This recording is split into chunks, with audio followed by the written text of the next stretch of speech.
pessoal, Fernanda Osso aqui. Bom, então vamos discutir essa questão. Espero que você tenha acertado.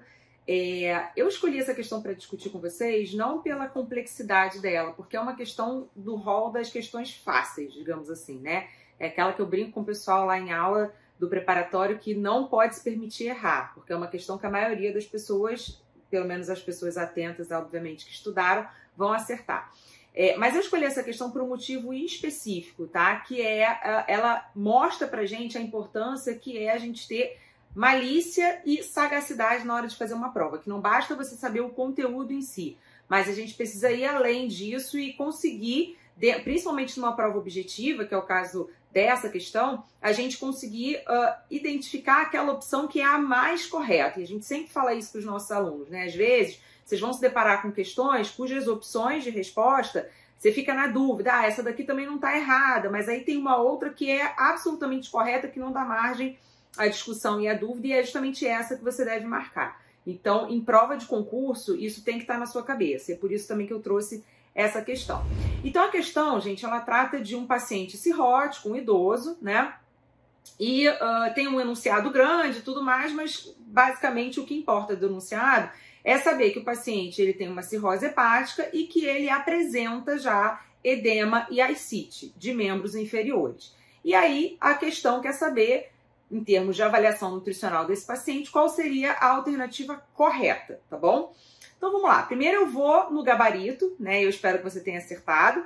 E depois eu vou discorrer sobre o porquê não das outras opções, tá? Das outras alternativas. Então o gabarito dessa questão é muito claro e é muito fácil, tá? Que é a letra C. E ele fala que o uso das proteínas viscerais para o diagnóstico nutricional se mostra limitado nesses pacientes, o que é absolutamente verdadeiro. Enquanto a aferição da prega cutânea tricipital apresenta uma análise complementar e reflete a massa gordurosa corporal. Bom, então vamos em duas partes aqui. Por que o uso de proteínas viscerais para o diagnóstico nutricional desse paciente se mostra limitado? Pessoal, todo paciente que apresenta cirrose hepática, a gente tem que lembrar que o fígado dele está disfuncional, ou seja, ele está funcionando menos do que deveria, tá com problema, ele está doente. Todas essas proteínas viscerais que a gente usa para avaliar o estado nutricional, então albumina, pré-albumina, proteína ligadora do retinol, transferrina, todas essas proteínas são de síntese hepática. Então, uma vez que o fígado está doente, essas proteínas elas podem estar prejudicadas na sua síntese, não por conta de um estado nutricional depletado, mas sim porque o fígado está doente. Então vamos pensar assim, ainda que esse paciente cirrótico esteja em bom estado nutricional, o que aliás nem é comum, mas vamos supor que ele esteja em bom estado nutricional, ainda assim a gente espera que essas proteínas marcadoras de estado nutricional estejam diminuídas. Por quê? Porque o fígado não consegue sintetizar. Então o problema aqui é que elas deixam de ser marcadores de estado nutricional, como elas são para outros pacientes em outras condições clínicas, mas aqui no cirrótico elas passam a ser marcadores de função hepática. Tanto é que a albumina é um exame marcador de função hepática no paciente cirrótico, porque justamente ela mostra como que está a função desse fígado, tá certo? Então, isto é verdadeiro. E a aferição da prega cutânea tricipital, por que ela representa uma análise complementar e reflete a massa gordurosa corporal? Nesse caso, o enunciado diz pra gente que o paciente apresenta ascite, edema de membros inferiores, o que é o mais comum no paciente cirrótico, tá? O acúmulo de edema ser na região inferior do corpo. Por isso que a recomendação de avaliação nutricional antropométrica nesses pacientes, ela não pode ser feita em todas as dobras antropométricas, como a gente faz com outros pacientes que não tenham alteração de equilíbrio hídrico. Nesses pacientes que apresentam edema, e nesse caso edema de membros inferiores, a gente vai dar preferência às dobras da parte superior do corpo. Então, dobra cutânea tricipital, dobra cutânea bicipital, circunferência muscular do braço, dobra cutânea subescapular, tudo na parte do tronco para cima, nada tronco para baixo. Por quê? Porque eu tenho edema, e na medida em que eu tenho edema, eu estou mascarando a acurácia dessa minha dobra cutânea. Então, a prega cutânea tricipital, por ser na parte superior do corpo, como qualquer outra que fosse na parte superior do corpo também, estaria correta, ela pode ser utilizada nesse paciente. Então, a opção C está perfeita, não apresenta nenhuma chance de dúvida ou de questionamento.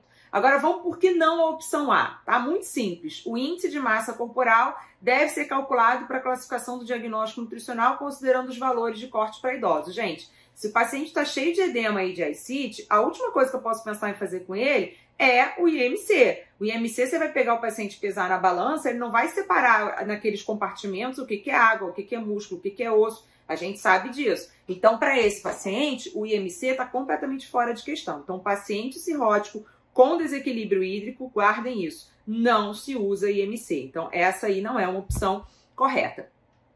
Depois eu volto na B, eu vou para D, porque a B justamente é uma das coisas que eu quero discutir com vocês.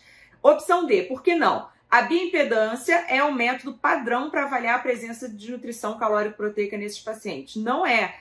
Qualquer situação onde você tem uma alteração de equilíbrio hídrico, onde você tem a edema, onde você tem a ascite, a gente sabe que a bioimpedância deixa de ser um método confiável para avaliar o estado nutricional, uma vez que o acúmulo de água no terceiro espaço vai comprometer completamente a interpretação dessa bioimpedância. Então, não, a bioimpedância não seria um método eficaz e muito menos um método padrão para avaliar esse paciente. Então, a gente já excluiu a opção A, a opção D. A opção C vimos que é a correta. E por que não a opção B, pessoal? Essa aqui é que é a mais discutível, tá?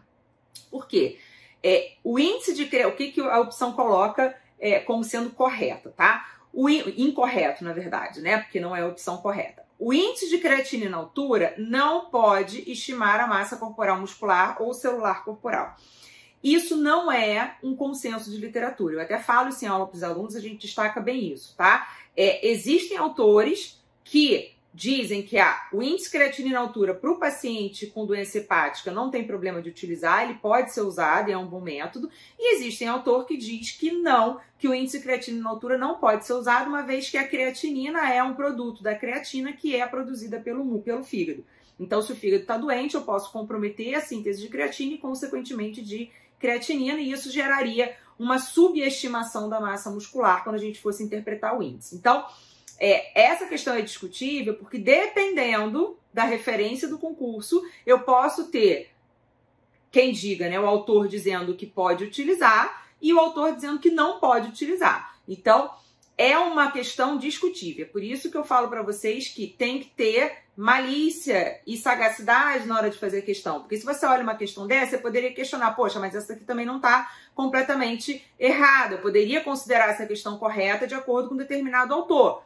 Porém, é discutível. Qual é dessas todas as opções aqui que a questão é indiscutivelmente correta? É a opção C. Então é essa que você tem que marcar. Tá bom? Então, lembra disso na hora que estiver fazendo a prova. Sempre marque a opção mais correta. Tá bom, pessoal? Espero que você tenha acertado. Continua com a gente na nossa sequência aí de questão para ver como é que tá o seu conhecimento. E conta com a gente. Até a próxima. Tchau, tchau.